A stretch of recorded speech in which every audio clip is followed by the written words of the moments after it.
meeting with Netanyahu went over the last couple of days, and how realistic do you think a ceasefire is this week? Well, we're talking about Gaza for the most part. I think we have a chance this week or next week.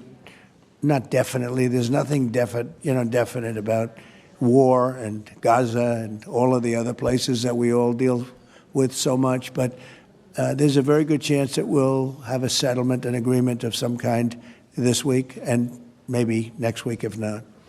Axios says a secret White House meeting between Steve Witkoff, Ron Dermer, and a Qatari envoy on Tuesday led to significant progress in the negotiations over the Gaza hostage and ceasefire deal. What can you tell us about this secret meeting? It's very possible. I will tell you we're getting very close to a deal. I don't know if it's secret or not secret, but it doesn't matter to me. Secret's fine if it gets us to where we want to be. We want to have a ceasefire. We want to have peace. We want to get the hostages back. And I think we're close to doing it. And you have been meeting with President Trump about a potential ceasefire with Hamas. Where does that stand? Will you agree to some of these new recent demands of Hamas? Well, look, we are talking about a 60-day ceasefire in which half the live hostages and half of the deceased hostages would be returned to Israel by these Hamas monsters, you know.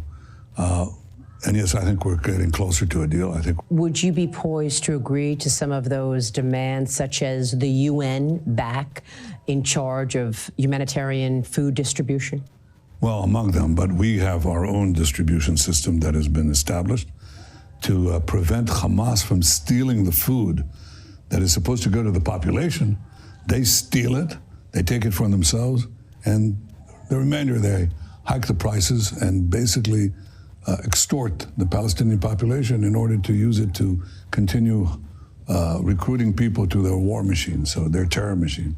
So obviously, we don't want to give up the thing that we began with, which is distribution that goes directly to the people. It doesn't go through the Hamas, the Hamas pillage. What about the idea that you will be able to and have the authority to reattack should they break the 60-day ceasefire? That's obvious. I mean, that's obvious. I mean, we have the right of self-defense at any time, and I think that's widely recognized. I think on these matters, which I always prefer to negotiate not in front of a camera, I think there's a good chance we'll have this ceasefire. And that'll get us closer to the goal that I set from the beginning. Let's get them all back without capitulation.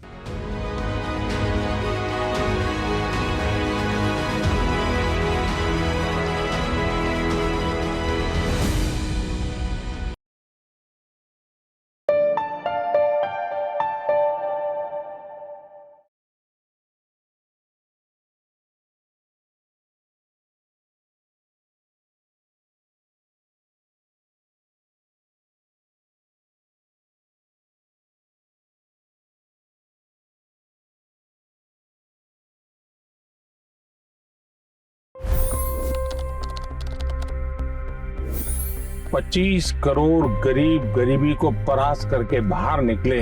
For the good of our nation, let's work together and let's truly make America great again.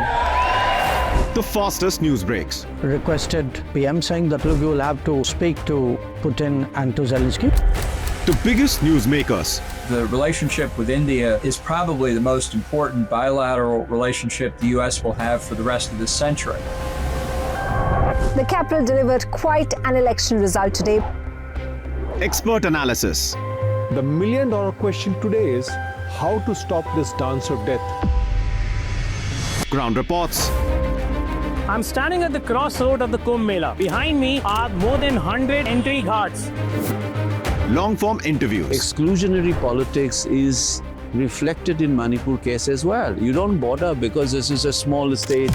Deep dive into burning issues. It's often said DRC could be the richest country in the whole world. It's because of what sits underneath. Why exactly did the US topple the Sheikh Hasina government? HD videos. We don't just break news, we break it down.